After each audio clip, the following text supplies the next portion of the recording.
안녕하세요. 시청자 여러분 반갑습니다. 요즘 핫 이슈가 함정, 조선업 협력, 한미 협력 이런 것들이 많이 대두되고 있는데 국방, 방산 분야 굉장히 관심이 많은 것 같아요. 그래서 오늘 제가 아는 대로 쉽게 재미있게 설명하도록 노력하겠습니다.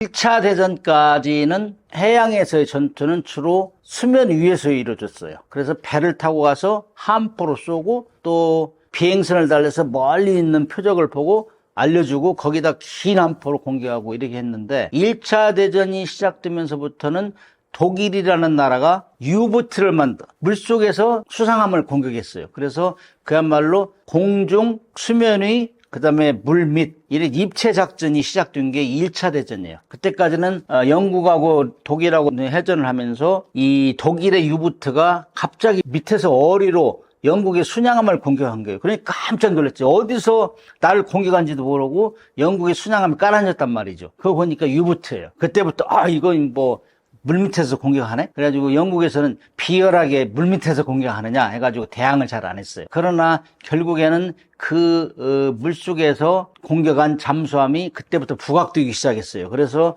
해전의 양상을 바꿨다. 2차원에서 3차원으로 바꿨다. 이렇게 그게 잠수함이에요, 잠수함. 그래서 2차 대전까지 겪으면서 잠수함은 해전의 양상을 바꾼 무기다. 그리고 잠수함은 약소국이 강대국에 필적할 수 있는 무기다. 이게 입증이 됐어요.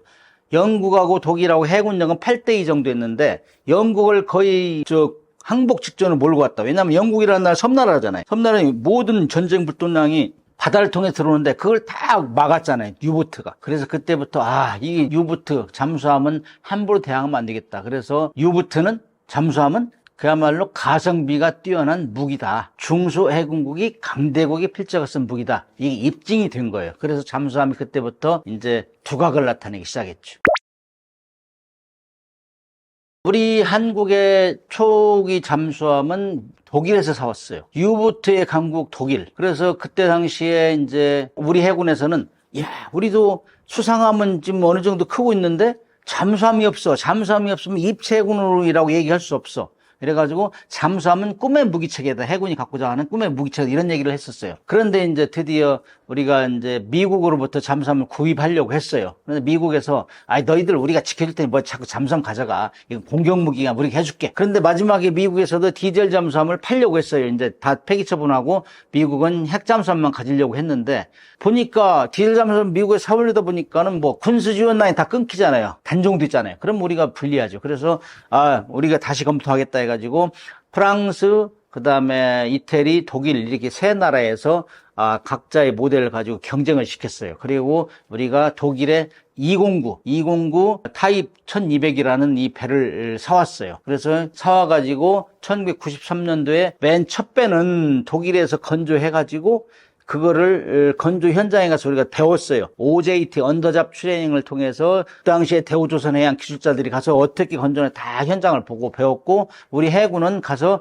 독일 해군하고 다 협력해서 그 전술을 배우고 이렇게 해서 독일에서 첫 번째 배는 사왔고 두 번째부터 1200톤짜리 9척을 우리가 결국에는 독일에 샀는데 두 번째부터는 원자재를 독일에 사다가 우리가 조립 생산을 했어요. 그 당시에 대우조선해양에서. 그 다음에 이제 그 9척을 구입한 후에는 또 다른 모델 타입 214라는 거 214형 1800톤짜리 요거를 9척을 이제 원자재를 사다가 우리가 또 조립 생산해서 그 당시에는 이제 현대하고 대우조선해양하고 나누어서 교호로 이제 건조를 했죠. 그렇게 하면서 보니까 이거 우리가 언제까지 사올 거야? 우리가 이제 수리도 하고 조립 생산도 했는데 우리가 독자적으로 만들자. 그래서 우리가 2008년도부터는 독자적으로 만들기 시작했어요. 그게 3000톤급 도산한창함이에요. 지금 3척은 나와서 작전하고 있고 4, 5, 6반하면 지금 만들고 있는데 그렇게 하면서 보니까는 독일에서 사온 1200톤짜리 9척 그다음에 1800톤짜리 9척 이거하고 우리가 이제 실제적으로 훈련을 해봐. 해상에 나가서 훈련하면은 성능이 비교되잖아요. 그 성능에서 우리가 잠수함은 일단 조용해야 돼요. 왜냐하면 안 잡혀야 되니까. 물속에서 조용히 은밀하게 기동해야 되니까. 그 다음에 충분히 작전 수심을 들어가서 회피할 수도 있어야 되고, 그 다음에 어리나, 그 다음에 기뢰나, 그 다음에 미사일이나를 완벽하게 쏠 수 있어야 돼요. 그런 면에서 보면은 우리가 독일의 잠수함 건조 능력을 우리가 상회하고 있다. 이렇게 지금 평가를 해요. 이거는 제가 이제 2002년도에 1200톤짜리 잠수함 몰고 림팩 훈련에 참가했어요. 그리고 제 후배들은 1800톤짜리도 가서 몰고 갔고, 그 다음에 이제 우리가 3000톤급 만들어가지고 그거하고 미군 잠수함들 훈련을 지속적으로 해하는 거예요. 해보면서 성능 비교를 하는 거지. 그런 거 보면은 우리가 독일의 수준을 능가했다. 저는 그렇게 봐요. 그렇기 때문에 요즘 뭐 우리가 2012년에는 독일 잠수함 회사하고 우리 대우조선해양하고 인도네시아 세척 팔 때 우리가 이겼어요. 이겨가지고 팔았고, 그 다음에 지금은 3000톤급 잠수함에 대해서 캐나다나 폴란드나 사우디나 필리핀 이런 데서 살려고 해요. 최근에는 뭐 남미 페루에서 살려고 하고 이렇기 때문에 우리의 잠수함 건조 기술 수준이 널리 알려져 있어요, 지금. 그리고 우리는 원래 조선 1등이잖아요, 조선 1등. 그렇기 때문에 잠수함 분야는 좀 더디어 왔는데 우리가 지금 한 30년 만에 우리가 독자적으로 만들어서 그 성능을 전 세계로 인정받고 있다. 저는 그렇게 봐요.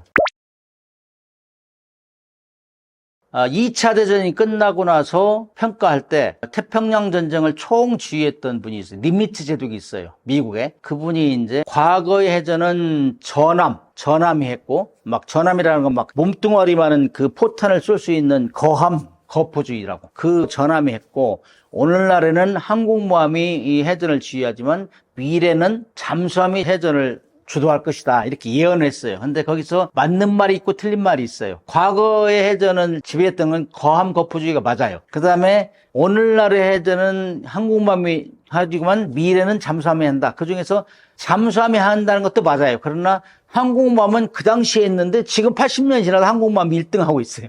그건 안 맞는다는 얘기지. 그래서 아무튼 2차 대전이 끝나고 나서 잠수함이 높이 평가됐어요. 해전의 양상을 바꿨기 때문에. 그러나 잠수함 발전 기술보다 잠수함을 잡는 기술이 더 빨리 발달했어요. 그래서 항공기거든. 항공모함 이런 것들이 하니까 잠수함은 그 당시에 2차 대전까지는 물속에서는 한 2시간밖에 못 견뎠어요. 왜냐면은 물 위에서는 공기가 있으니까 엔진을 돌려가지고 축전기를 충전할 수 있잖아요. 근데 물속에 들어가면 공기가 없으니까 충전을 못 해요. 그래서 물 위에서 충전한 걸 가지고 쓴다고, 물 밑에서는. 그래서 막 기동하다 보면 축전이 방정되면 또 올라와야 돼요. 그러다 보니까 2차 대전 말경에는 대서양 전투에서는 항공기에 의해서 그 잠수함이 격침된 게 56%나 됐어요. 그래서 2차 대전에서 전사한 태평양 해전, 그 다음에 대서양 해전에서 전사한 잠수함 승조원이 한 5만 명쯤 되는데 그 사람들이 이제는 물 위에 안 올라가는 잠수함 좀 만들어달라. 올라가면 죽더라. 그래가지고 열심히 일본하고 독일하고 열심히 만들었어요. 근데 수중에서 고속으로 오랫동안 견딜 수 있는 잠수함 만들다가 전쟁이 끝나버렸어요. 실용화도 못하고. 그런데 1954년 전쟁이 끝나고 한 9년 지난 이때 미국에서 핵추진 잠수함 만들었어요. 이 핵추진 잠수함은 원자로로 이제 이 추진력을 내기 때문에 배에 원자로를 실으면 원자로는 우라늄을 핵분열시키잖아요. 핵분열시키면 엄청난 열이 난다고. 그 고열로 증기를 만들어요.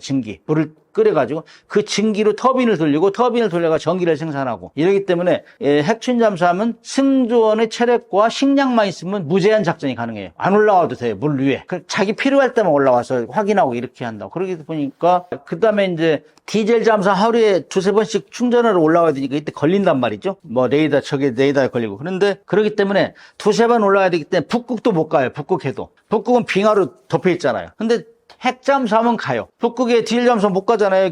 올라와서 충전을 해야 되는 올라갈 수 없잖아요. 근데 핵잠수함은 간다고. 그만큼 핵잠수함의 능력이 출중해요. 그래서 잠수함이라는 말은 원래 한자로 쓰면은 물 밑에 잠기는 배예요. 그래서 물속에 오래 있는 잠수함. 그래, 은밀성이 뛰어난 거예요. 그래서 보니까, 핵추진 잠수함 또는 원자력 잠수함 같은 말인데, 이 잠수함은 진짜 잠수함이구나. 물속에 오래 있을 수 있으니까. 근데 디젤 잠수함은 수시로 올라와서, 어떤 때는 수상항해 하면서 충전도 하고 그러기 때문에, 디젤 잠수함보다 월등하게 능력이 출중하다. 그래서, 미국하고 영국하고 프랑스는 냉전 시기, 근데 냉전이 끝나면서 1990년대부터는 디젤 잠수함을 다 없앴어요. 디젤 잠수함이 그렇게 2차 대전과 싸움을 잘했는데, 전투를 잘했는데 왜 없앴겠어요? 핵추진 잠수함이 월등하니까 그렇겠지. 물론 핵추진 잠수함은 좀 비싸고 또 고난도 기술이 필요해요. 원자력 방사능 차폐 장치부터 시작해가지고 안전사고 이런 걸 방지하려면 고난도 기술이 필요하고,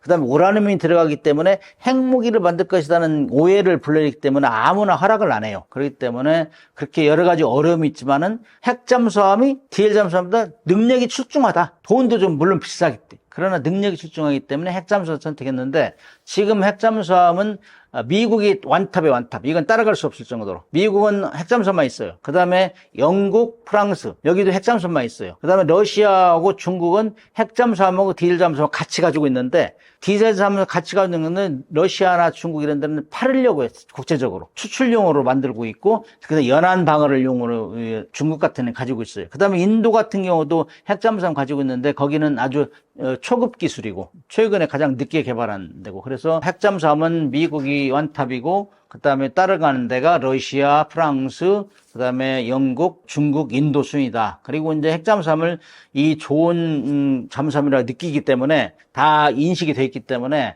여러 나라에서 가지려고 해요. 그러나 이제 여기는 우라늄이 되기 때문에 정치적으로 함부로 갖지 못해요. 핵무기를 가진 나라가 핵무기를 갖지 않는 나라 못 가지게 하는 건 똑같은 거예요. 거의 비슷해요. 그러나 지금 가지려고 하는 나라가 북한. 계속 얘기하잖아요. 요즘 뭐 러시아 기술협력에서 빨리 만들어야 된다. 뭐 SLB를 만들어서 빨리 집어내야 된다. 이런 얘기 많이 하잖아요. 한국, 우리도 지금 만들려고 하고 있고 그다음에 호주는 자기 기술이 안 되니까 오커스라는 동맹을 만들어서 미국하고 영국하고 이게 도움을 받아서 만들려고 하고 있고 그다음에 멀리에는 브라질이 지금 프랑스의 도움을 받아서 하고 있어요. 그래서 핵추진 잠수함이 늘어난 추세다. 그래서 핵추진 잠수함은 기술적으로 고난도고 비싸고 그다음에 정치적으로 갖기 쉽지 않지만은 그래도 그 출중한 능력 때문에 많은 나라가 가지려고 한다. 이렇게 이해하시면 돼요. 한국은 이제 북한이 2016년도 8월 24일 SLBM을 발사해서 성공했어요. 500km 달리는 성공했어요. 그렇게 하면서 북한은 속내를 드러냈죠. 우리는 원래 SLBM은 핵탄두를 실겠다는 게 그 북한의 계획이었어요. 그래서 빨리 핵잠수함을 만들어서 거기 집어넣겠다 이렇게 했는데 북한은 막 국제 제재 걸리고 코로나 이런 것 때문에 여러 막혀 있어가지고 그 많은 수많은 도축을 다 사올 수는 없잖아요. 다 독자적으로 만들 수는 없잖아요. 사와야 되는데 다 막혀 있으니까 그걸 못했어요. 그래서 북한이 이렇게 막 진도를 나가면서 SLBM을 만들으니까 우리도 SLBM을 탑재한 잠수함은 지금 이 시간에도 미국하고 러시아는 추적전을 해요. 왜냐? 거기다 핵무기가 있기 때문에. 지상에 있는 핵무기는 다 감시하고 있잖아요. 인공위성으로. 못 쏘게. 그렇잖아요. 훈련할 때도 다 알려줘야 돼요. 핵무기는. 오인 공격할까 봐서. 그래서 그렇게 하고 있는데 물속에 SLBM을 집어넣으면 그 핵무기 물속에 숨기는 거거든. 그러면 그거는 오로지 물속에서 따라다니면서 이렇게 감시 추적하는 것이 유일한 전술이에요. 출항할 때부터. 근데 그걸 100% 잡아내냐? 그건 아니야. 그러나 골키퍼 있는 거고 없는 거 틀리잖아요. 그래서 계속 그걸 못 잡아도 따라다닌다는 걸 항상 느끼고. 그래서 잠수함은 몇 시간, 한 2시간 가다가 뒤로 한번 다 돌아봐요. 이렇게 기동하고. 누가 다 추적하는지. 왜냐면은 한미 쪽에는 음파가 잡을 수가 없어요. 스크류가 계속 돌아가기 때문에. 그렇기 때문에 그런 전술을 하는데, 그래서 우리도 북한이 SLBM을 만들어서, 잠수함에 실어 집어넣으면은 그건 엄청난 위협이 된다. 이거는 미국이나 러시아, 프랑스, 영국 이런 나라들이 하는 것처럼 우리도 해야 된다. 그렇게 하려면 디젤 잠수함 가지고는 안 돼요. 왜냐 디젤 잠수함 하루에 두세 번 올라가야 되니까 올라가서 막 충전하고 하면 시끄럽잖아. 시끄럽고 잡혀요. 그런데 핵 잠수함은 안 올라가도 되니까 은밀하게 추적하다가 또 속력이 많이 돼야 돼요. 우리가 잡히면 도망가야 되거든. 그렇게 되면 물속에서 고속을 내야 되기 때문에 디젤 잠수함은 고속을 내면 빨리 충전해야 되냐. 또 올라가야 돼. 그런 어려움 때문에 오로지 핵 추진 잠수함만 할 수 있다. 그런 전술이 미국이 냉전 끝나고 나서 더 브라인드 맨스 브라프라는 책이 나왔어요. 그 책은 뉴욕타임즈에 계속 그 러시아하고 미국하고 수중에서 추적전 하던 거 이런 것들을 다 실화로 기록했어요. 거기에 그렇게 나와요. 그런 수중에서 추적 감시할 수 있는 거는 핵 추진 잠수함만 할 수 있다. 디젤 잠수함 할 수 없다. 왜냐 속력이 느리고 디젤 잠수함은 수시로 스노커를 충전을 해야 되기 때문에. 그래서 우리도 강력하게 핵 추진 잠수함을 만들어야 된다. 이런 여론이 아주 들끓었어요. 2016년 이후로. 그때까지는 미국에서도 뭐 너네는 우리가 할 텐데 해주니까 안 해도 된다 했는데 요즘에는 이제 북한이 워낙 SLBM도 많이 만들고 시험 발사도 하고 ICBM까지 하니까 미국에서도 이거 뭐 우리가 다 멀리 떨어져서 커버할 수 없겠네.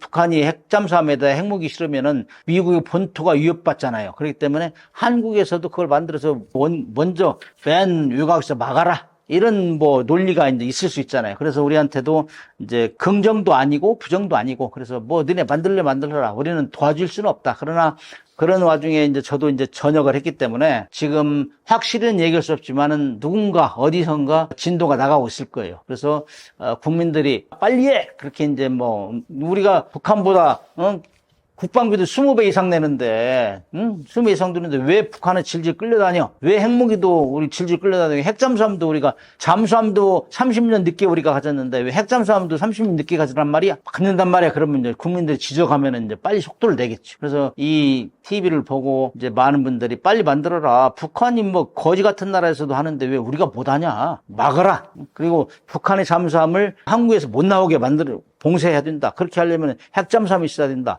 나와서도 핵무기를 못 쓰게 따라다니면서 감시해야 된다. 그러면 그 뭐 어떤 게 필요하냐? 핵잠수함 필요하다. 그러면 그런 여론이 막 비등하면 우리도 빨리 만들겠죠. 북한은 이제 이 핵잠수함을 만들어서 SLBM에 핵탄두를 장착해 집어내려는 게 기본 목표였는데 그게 2010년도부터 계속 추진해 왔어요. 그런데 이제 뭐 국제 제재 이런 거 가지고 진도가 안 나가고 그랬는데 2021년도에 김정은이가 1월 8차 당대회에서 공공연히 선언했어요. 빨리 핵추진 잠수함 만들어라. 우리는 지금 핵추진 잠수함도 설계 검토가 끝나고 최종 심사 단계에 있다 이렇게 발표를 했어요. 근데 그해 10월 달쯤 해가지고는 그 설계에 참여한 사람 다 징계 매겼다고 그랬어요. 그만큼 무언가 문제가 있는 거예요. 그런데 이제 2023년, 24년도 이제 푸틴하고 정상회담을 했잖아요. 그러면서 이 무언가 모종의 딜이 이루어진 것 같아요. 그래서 인공위성 기술, 그다음에 핵잠수함 기술, 그다음에 뭐 ICBM 기술 이런 것들을 서로 협력하기로 했지 않나 그렇게 이제 평가를 하고 있어요. 그래서 최근에 들어서 작년부터 김정은이가 계속 순찰하는 데가 이제 잠수함 공장인데 잠수함 공장에서 핵추진 잠수함 빨리 만들어라 지금 독려하고 있어요. 그래서 이제 그렇게 되면은 이제 진도가 빨리 나가겠죠. 그동안 이제 북한이 부족했던 기술이라고 할 수 있는 거는 원자로 이제 제작 기술 이런 게 좀 부족했을 거예요. 원자로를 소형화해가지고 컴팩트하게 배에 집어내야 되기 때문에 북한은 잠수함 만들 수 있는 능력이 있단 말이에요. 유다 30년 먼저 만들었기 때문에 그래서 그런 원자로 기술이 좀 부족했을 것인데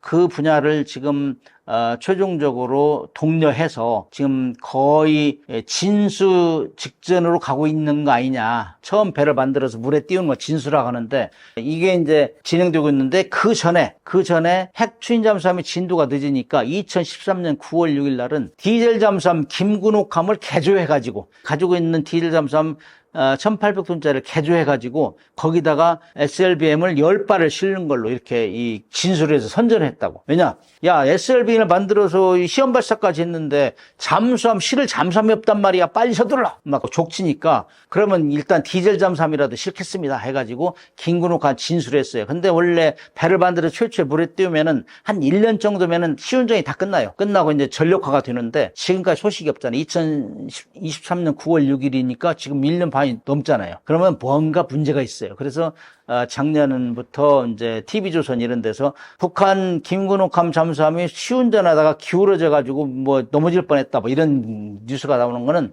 무언가 문제가 있는 거예요. 원래 잠수함이라는 건 길이와 폭이 한 9대1 정도가 돼야 현대 잠수함은 완전히 물속에서 민첩하게 기동할 수 있는데 그냥 저 폭은 놔두고 길이만 늘린 거거든. 거기다가 이제 SLBM 실으니까 이 잠수함이 뭔가 언밸런싱이 드는 거죠. 물속에서도 균형을 못 맞추고 그렇기 때문에 지금 진도가 안 나오고 있어요. 아무튼 북한은 핵무기를 소형화해서 SLBM에 탑재해서 그거를 잠수함에 실는데 핵 추진 잠수함에 실는 게 1차적인 목표인데 그것이 더디 가니 하루빨리 그 중간으로서 디젤 잠수함 김군옥함에 일단 10발을 실어라. 이렇게 시운전 중이에요. 그래서 아무튼 북한은 핵무기를 많이 가지고 있잖아요. 우리보다 앞선 게 핵무기니까. 그래가지고 ICBM까지 만들어서 미국 본토를 위협하고 있는데 전쟁이 일어나면은 가장 먼저 공격 대상이죠. 핵무기 시설은, 핵시설은. 그렇기 때문에 자기들은 그걸 하루빨리 물속에 집어넣으려고 해요. 물속에 집어넣으면 탐지가 안 되잖아. 그렇기 때문에 선진국이 다 전략이 그런 거거든.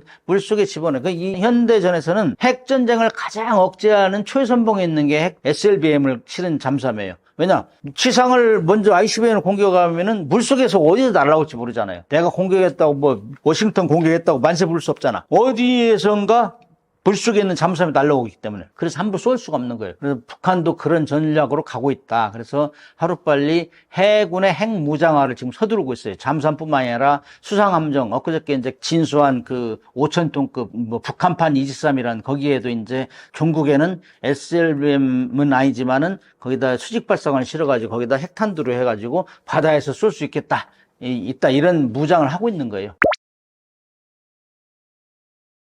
우리가 이제 비대칭 전략이라고, 비대칭 전략. 이거는 약소국이 강대국이 필적할 수 있는 그걸 비대칭 전략이라는데, 우리 성경에는 이제 뭐 다윗과 골리앗 싸움이라고 항상 비교가 되잖아요. 엄청난 거인인데 골리앗은, 다윗은 조그마한데 다윗이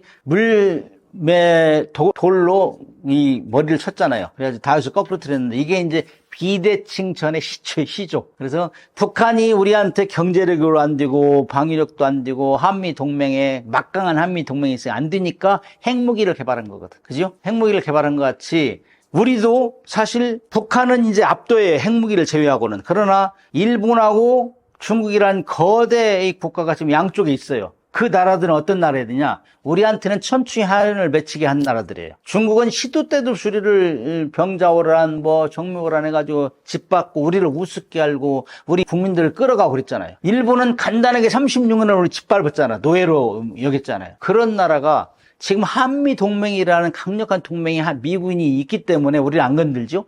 미군이 만약에 철수한다. 그러면은 어떻게 되겠어요? 그 역사는 되풀이된다고 우리를 또 시비 걸 것이고, 지금 서해도 막 구점을 설치하고 있잖아요, 중국이. 자기 임의대로. 공동수역인데. 그 다음에 뭐 독도나 이어도 이런 데는 분쟁 지역화 될 수 있다고. 그래서 그 중국이나 일본에 대응해서 우리 국방력을 건설해야 돼요. 그런데 중국은 세계 2위 경제 대국이라고. 일본도 3위, 2, 3위란 말이에요. 그 강대국들을 어떻게 대응하나. 똑같이 우리 군사를 건설할 수 없잖아요. 그래서 우리는 북한이 우리 핵무기로 우리를 하는 것 같이 우리도 강대국에 대항해서는 고슴도치 전략을 써야 된다. 거기에 제일 1번으로 할 수 있는 게 핵추인 잠수함이에요. 핵추인 잠수함 같은 건 물속에서 미사일로 장착하기 때문에 어디서 날아올지 몰라요. 상하이를 동경을 때릴 수 있는, 보이지 않게 때릴 수 있는 게 핵잠수함이거든. 그리고 이제 우리가 2021년 미사일 지침이 해제됐기 때문에 우리는 미사일을 기지를 해변에 설치해가지고 지하화하고, 그래서 우리를 건들면 바로 미사일을 공격한다, 이런 걸 상대에 심어줘야 돼요. 일본이나 중국한테. 그런 것들이 고슴도치 전략이에요. 건드리면 안 돼.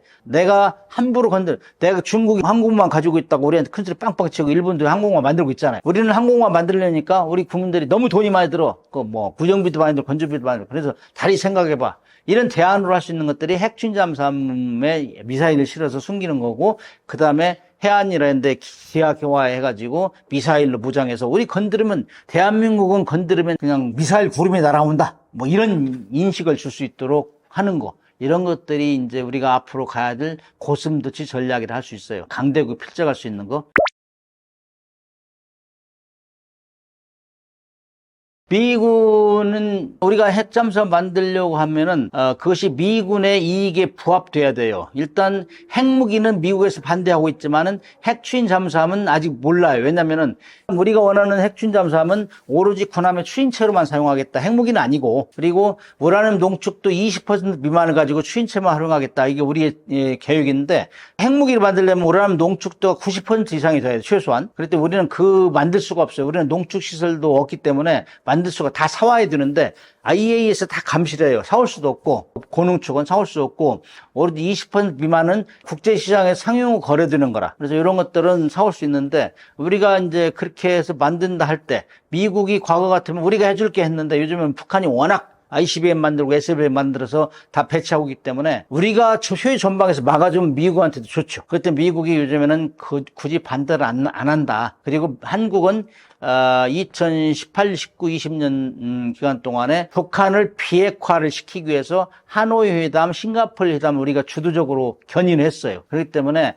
미국은 우리가 핵무기를 만들지 않는 거 알아요. 그렇기 때문에 우리를 핵무기도 아닌데 군함의 추인체만 사용하는 것들은 굳이 반대를 안 해요. 그러나 우리가 미국에서 사오는 우라늄을 군함의 군사적 목적으로 사용하려면은 한미 원자력 협정을 개정해야 돼요. 그래서 우리가 미국에서 우라늄 안 사오고 러시아나 프랑스 이런 데 사오면은 문제가 없어요. 그러나 미국이 기분 나쁘면은, 야, 한국 너 뭐 딴 생각하고 있는 거 아니야? 프랑스, 러시아, 너네 한국에 팔지 마. 이렇게 하면 안 되죠. 그럴 때 미국의 잠정적인, 긍정적인 반응을 얻어내야 되는데, 북한이 계속 핵추인 잠수함 만들겠다 의도를 지금 계속 선언하고 있어요. 그렇기 때문에 굳이 북한이 만드는데 우리가 만드는 걸 반대할 이유는 없다. 저는 그렇게 봐요.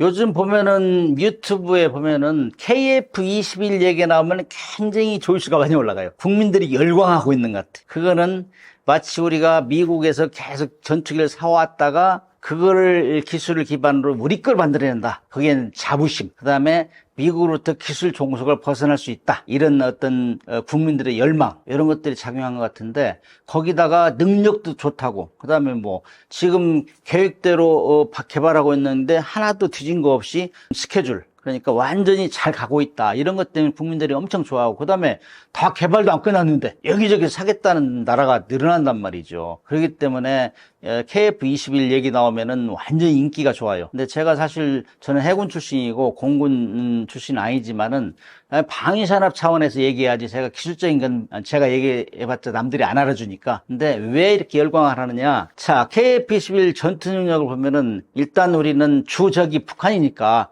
북한에 제일 잘 나가는 전투가 미그-29거든. 이거는 뭐 1970, 80년대에 들어온 거고, 그렇기 때문에 뭐 4, 50년 다 노후된 거예요. 그 다음에 러시아에서 가져왔는데, 러시아 전투기가 이번에 러시아 우크라이나 전쟁 때 완전히 챙표 다 당했다고. 그렇기 때문에 일단 구닥다리다. 그 다음에 전투기는 먼저 보고 먼저 쏘고 나는 안 맞고, 요건데 그렇게 하려면은 전장 기술이 발전해야 돼. 항전 기술이라고 하는데 발전돼야 돼. 우리는 다 첨단 기술은 우리 IT 기술을 베이스로 하기 때문에 우리는 굉장히 앞서가지고, 그럼 북한은 그거 머물고 있다고, 러시아에서 가져온 그 수준을. 그렇기 때문에 우리하고 공중전이 붙다 그러면은 사실 게임이 안 된다, 이렇게 얘기해요. 쉽게 말하면 그 정도로 압도한다고. 그래서 북한하고 비교하는 그거는 별로 안 되고, 우리가 가지고 있는 전투기들을 비교해요. 우리가 가지고 있는 전투기가 KF-16, F-15K, 그 다음에 뭐 F-35 이런 것들인데, 이 전투는 다 미국에서 가져온 거예요. 근데 KF-16도 현대전에서는 아주 우수한 전투기다. 그 다음에 뭐 F-15K 같은 경우는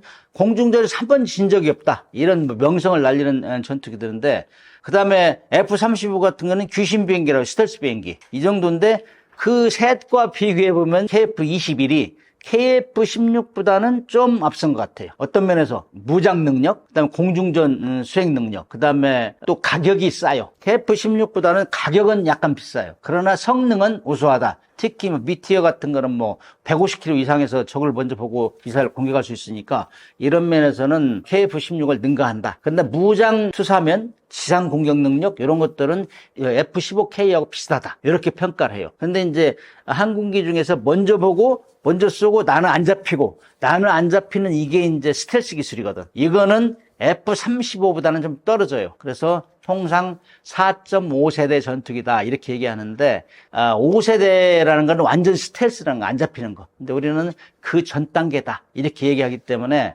KF-21은 지금 명품으로 지금 부상이 되고 있고, 특히 저는 KF-21에 별로 관심이 없었는데, 항공모함을 경항모 개발한다 할 때 제가 직접 카이를 방문했어요. 어느 정도 수준이냐 방문하고, 이걸 과연 항공모함에 실을 수 있느냐 없느냐, 그래가지고 KF-21 네이비형, 해군형을 개발할 수 있다. 그래서 2030년대 초반이면은 실을 수 있다, 이런 얘기를 하더라고요. 그래서 제가 유심히 봤는데, 이 KF-21은 사실 개발만 한다면은 미국보다 훨씬 저렴한 가격으로 거의 대등한 성능을 낼 수 있기 때문에, 어떻게 보면 미군에서 기분 나쁜 무기 중에 하나예요. 그러나 이 KF-21을 이렇게 지금 시험 비행이 한 절반 정도 끝난 것 같아요. 다 끝나지도 않았는데 지금 뭐 UAE 사령관, 방공사령관에서 타보고 그런단 말이에요. 그렇기 때문에 스스로 우리를 홍보를 해주고 있어요. UAE 이런 데서. 그리고 우리가 이제 잘하는 것 중에 하나가 홍보를 잘하고 있다는 얘기예요. 그것이 이제 FA-50 공격기가 폴란드 수출하고 말레이시아, 필리핀에 수출했잖아요. 그런 것들이 가서 먼저 선전을 하고 있고, 그보다 월등한 성능의 KF-21을 개발하고 있다 하니까 이런 소문이 나는 거예요. 그렇기 때문에 우리는 성능 면에서는 KF-16보다 앞서고, F-15K와 비슷하고, F-35보다는 처진다. 그러나 북한은 압도한다. 그러나 이제 우리가 성능도 중요하지만 또 개발은 팔아야 되잖아요. 프랑스 라팔 전투기하고 많이 비교해요. 라팔 전투기는 상당히 많이 수출이 되고 있다고. 그래서 우리도 라팔이 어떻게 이 수출 전선을 구성했느냐, 이런 걸 잘 보고 우리가 벤치마킹해서 가야 된다. 특히 이제 조금 전에 얘기한 대로 FA-50 공격기를 팔은 그 나라에는 후속으로 KF-21을 팔을 수 있는 이런 수출 활로를 개척해야 되고, 이런 것만 잘 되면은 자주국방도 하고 수출도 하고, 그러면 국민들이 다 박수 칠 수 있죠. 지금 여기저기서 이제 전투기 생산도 경쟁하고 있어요. 그래서 전투기 생산하면 미국이 1위, 그 다음에 뭐 러시아, 그 다음에 영국, 프랑스, 중국 이런 정도 순서인데, 특히 엔진, 비행기 엔진 만드는 데는 미국이 탑이 완탑. 우리도 사실 미국이 엔진을 갖다 쓰잖아요. 그렇기 때문에 어느 나라가 어떠한 부속을 가지고 꾸준하게 전투기를 만들어낼 수 있느냐, 어떠한 성능의 엔진이 중요하단 말이죠, 항공기는. 그래서 엔진을 어디서 갖다 쓰느냐 하는데, 터키나 우리나 공이 미국산 엔진을 갖다 써요. 그건 비슷해요. 그러나 거기에 들어가는 항전 기술이라든지 미사일하고 레이더하고 통합하는 능력, 레이더 기술 이런 것들은 우리가 앞선단 말이죠. 그래서 우리는 지금 계획된 시험 비행을 반절 이상 마쳤는데 전혀 문제없이 가고 있다고. 그러나 이제 터키에서 개발한 칸 전투기는 뭐 5세대 전투기를 목표로 개발하고 있대요. 그러나 지금 시제 비행 이제 시작했을 뿐이고, 그 다음에 언제 나올지를 모르는 거예요. 특히 터키는 이리 붙었다 저리 붙었다 한다고. 미국 무기도 쓰고 러시아 것도 쓰고 그러니까 미국에 상당히 기분 나쁘게 생각한다고. 특히 항공 시스템 S-400 이런 것들은 러시아 거 갖다 쓰고 그러니까 미국에서도 안 입고 보고 있죠. 그렇기 때문에 미국에서 어느 날 너 엔진 안 팔아. 뭐 어떻게 할 거예요? 그럼 못 만드는 거죠. 우리 같은 경우는 한미 동맹에서 미국과 관계도 좋고 서로 주고받기를 지금 하고 있는 상황이라고. 뭐 우리는 조선업을 우리가 좀 지원하겠다 이런 입장도 펴요. 그래 우리는 안정적이란 말이죠. 우리는 터키 같은 경우는 공산권과 자유진영을 넘나들기 때문에 언제 또 그 부수품이 중단될지 모른다. 그렇기 때문에 UAE 입장에서는 그런 얘기를 해요. 뭐 칸은 꿈이고 그다음에 KF-21은 현실이다. 뭐 이런 얘기를 하더라고. 그래서 우리는 거의 다 되고 있다. 계획대로. 그러나 칸은 사실상 긴가민가 될지 안 될지 모르겠다. 이런 반신반의하고 있어요. 그렇기 때문에 우리한테 지금 많이 관심을 많이 가지고 있는데 아마 UAE에서 그렇게 잘 보고 있는 것 같아요. 그래서 아마 UAE에서 또 공동 개발하자고 할 수도 있고 나중에.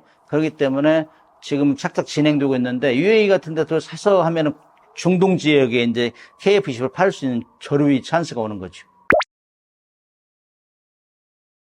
인도네시아는 인구도 많고 그다음에 국방력을 키우고 있어요. 특히 말레이시아, 인도네시아는 서로 인접구가 있으면 항상 으르렁거리고 있고 거기다 플러스해서 중국의 위협 때문에 지금 다 몸살을 앓고 있는 나라들이란 말이죠. 그래서 국방력을 굉장히 빨리 키우고 있는데 인도네시아 같은 경우는 사실 좀 구조원 자원에 비해서 돈이 좀 부족해요. 그렇기 때문에 우리가 잠수함도 3척은 판매했고 3척을 추가로 판매를 계약까지 했어요. 그런데 계약 발효를 안 하고 지금까지 뭉개고 있는데 참으로 답답해요. 그런 상황이 이 국제 상거래에서 아주 무질서한 그런 행위를 하고 있는데 이것이 지금 항공기에도 이어지고 있단 말이죠. 항공기에도 공동 개발하자고 해서 분담금을 내야 되는데 분담금을 잘 안 주고 미적미적하고 결국에는 떼는 거 아니냐 이런 얘기도 있는데 관계자들 얘기 들어보면은 계약을 좀 디테일하게 했대요. 디테일하게. 분담금 안 줄 경우 어떻게 불이익을 준다든지 이런 것들을 다 조치를 가지고 있어가지고 그런 외교적으로 좀 불분명한 사이에 우리 한국에 왔던 사람들이 일부 기술을 훔쳐갔다 이런 얘기를 하고 있잖아요. 제어계통이라든지 무장 통제 뭐 이런 것들. 그다음에 이런 것들을 가져갔는데 거기서 또 이거 외교 문제로 비화되고 완전 끝나는 거 아니냐? 이렇게 이제 걱정하는 사람이 많이 있었죠. 그러나 사실 국가적인 문제는 한 번에 이렇게 막 무자르듯 끝낼 수는 없어요. 그래서 우리가 이제 한편으로는 압박을 하고 빨리 돈 내라 하고 한편으로는 또 달려고 이런 양면을 취해가면서 가고 있는데 인도네시아에도 절대로 끝까지 포기는 않겠다. 이런 입장인 것 같아요. 아무튼 그런 문제점이 있었고 우리가 돈은 잘 못 내고 뭐 기술을 좀 훔친 것이 이렇게 이제 판정이 됐지만은 우리는 끊임없이 한국 협력하고 싶다. 이런 의사를 계속 표명하고 있어요. 그렇기 때문에 인도네시아 같은 경우는 특히 국방력을 지속적으로 키우고 있는 나라이기 때문에 한 가지만 볼 게 아니라 잠수함도 그랬고 항공기도 그랬고 그런데 아무튼 잘 협력하면서 목표를 달성할 수 있어야 된다. 특히 이제 KF-21 블록 1에서는 협력하기로 했는데 블록 1까지는 충분히 협력하고 되는 데까지 그다음에 블록 2, 3에서는 또 다른 나라하고 할 수 있는 이런 우리도 묘수를 개발해서 꾸준하게 가야 된다. 절대로 인도네시아의 마찰이 다른 데로 이제 번져버리면은 우리가 국제 협력을 할 때는 우리가 상당히 곤란한 처지에 있을 수 있다. 이런 얘기를 할 수 있죠.